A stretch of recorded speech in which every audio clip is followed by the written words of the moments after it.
Welcome to Bamfordrose and another question of the week. This week's question of the week is, what is a spun big end bearing?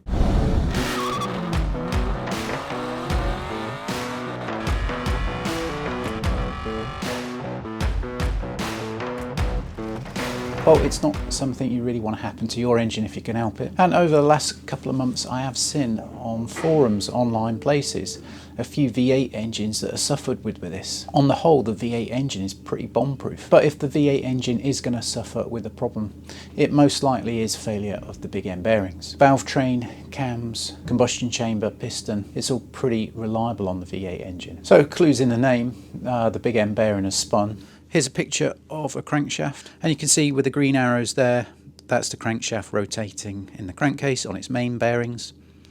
And the big end bearings, the conrod bearings, are the ones arrowed red, and they allow the rod to reciprocate around the crankshaft journal. Between the crankshaft journal and that big end bearing is a very thin oil film, microns thick, and with a flow of fresh oil, that film thickness is maintained and the assembly is okay. Perhaps the top surface of the bearing starts to delaminate, starts to come away, and that means that the clearance between the bearing and the conrod gets bigger than the film thickness of oil can maintain. Often a drop of oil pressure is associated, and then metal on metal contact occurs. Here's a V8 engine that we've got in at the moment that has spun its bearing. As you can see in this picture, the bearing comes away from its attachments, the tangs in the big end bearing cap, and the wear then causes the bearing to spin round, often overlapping the other. The bearing is worn very thin, and that allows the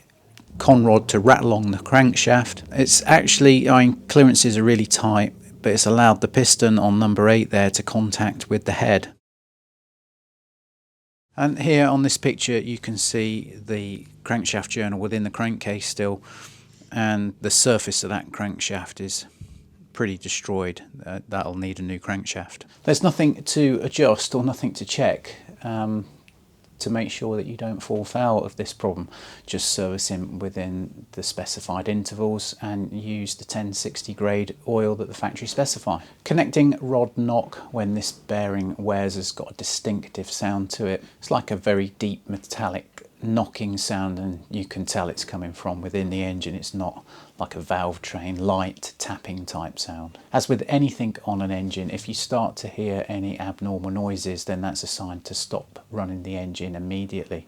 If you carry on running the engine further, you just risk other components wearing and failing and the repair bill growing and growing. Fix is relatively straightforward. An engine needs removing from the car, stripping down, needs new crank, bearings, rehone the liners, seeing as we're refreshing the engine, 8 new pistons, gasket kit, crankshaft, and that's it. That's going to be pretty expensive in terms of parts and labour.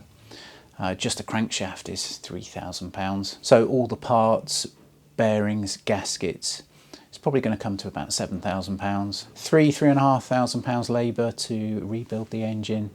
Couple of grand's worth of labour and consumables on the car to remove the engine and refit it. That's probably a 13 grand fix. I have seen on the market a few V8s and DB9s that videos show them running with classic sounding connecting rod knock, and then maybe going for something like 5k under market value, and then a picture of maybe an eBay site that's supposedly selling a remanufactured engine for about 6 grand. If you're looking at buying a distressed car, then it needs to be at least 13 grand under market value, as it's really not worth the hassle. Hope you like that question of the week, and we look forward to seeing you on the next one.